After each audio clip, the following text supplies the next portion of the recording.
This week, my column on income investing touched briefly on the issue of ESG for income investors. So here to talk to me about that in more detail is Morningstar Investment Management's Global CIO, Dan Kemp. Dan, can you just tell me a little bit more about what the basic challenges are when it comes to integrating ESG into income investing?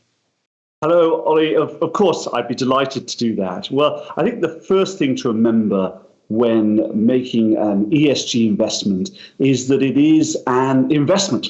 And so all of the same rules apply as they would with any conventional investment. But there's a few things that you need to take into account. And one is that a typical ESG portfolio will hold different securities, different companies from a conventional portfolio. And what that means is you're drawing your income, your dividend income, from different companies. Now, the challenge for ESG investors is that a lot of the dividends available in the UK come from older style companies which don't screen as well from an ESG perspective. And so you're likely to get less income if you're an ESG investor because you've excluded the companies that provide a lot of that income. So that's on the equities, on the share side. And then also the other part of a portfolio is normally invested in bonds and fixed income where you're lending capital to companies or governments. And again, you have different companies borrowing your capital in an ESG portfolio, potentially even different governments. And that can make a difference to the yield that you receive as an investor. So same rules, just a few different things to think about. In terms of risk, does that mean that ESG investors in this space should look at the topic of risk differently, given who might or might not be involved on the other end at the companies or governments, as you say? It's not a different risk.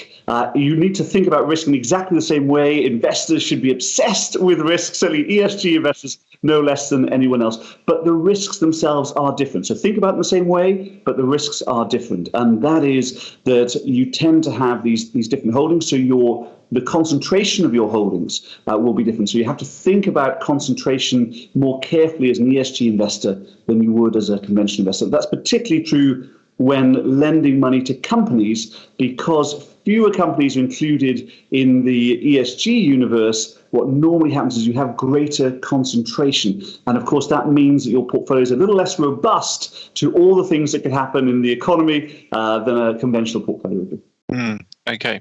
So I'm just going to play devil's advocate here for a moment. So share buybacks, I think, are on my mind, and they've been criticised by certain commentators because they supposedly funnel money away from, say, the transition to net zero or perhaps communities or local infrastructure that companies rely on.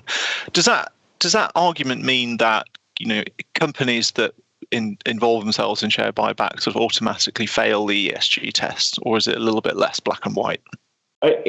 That's absolutely wrong. There's the companies who take in buybacks or rather provide returns to shareholders in that way are not disqualified from an ESG perspective. Share buybacks are simply a different way of providing capital to shareholders. It's a more tax efficient way typically to provide that capital, and also it provides more flexibility to the managers of companies, because unlike a dividend, which companies tend to commit to for years at a time and feel compelled to provide that dividend, share buybacks tend to be more opportunistic. So it's just a different way of providing capital. Now, what you do with that capital when it's provided back to you is entirely up to you. And indeed, with companies, whether they send capital back to you or keep it themselves for reinvestment, then again, they should be judged on what they do with the capital, not how they distribute it. Okay.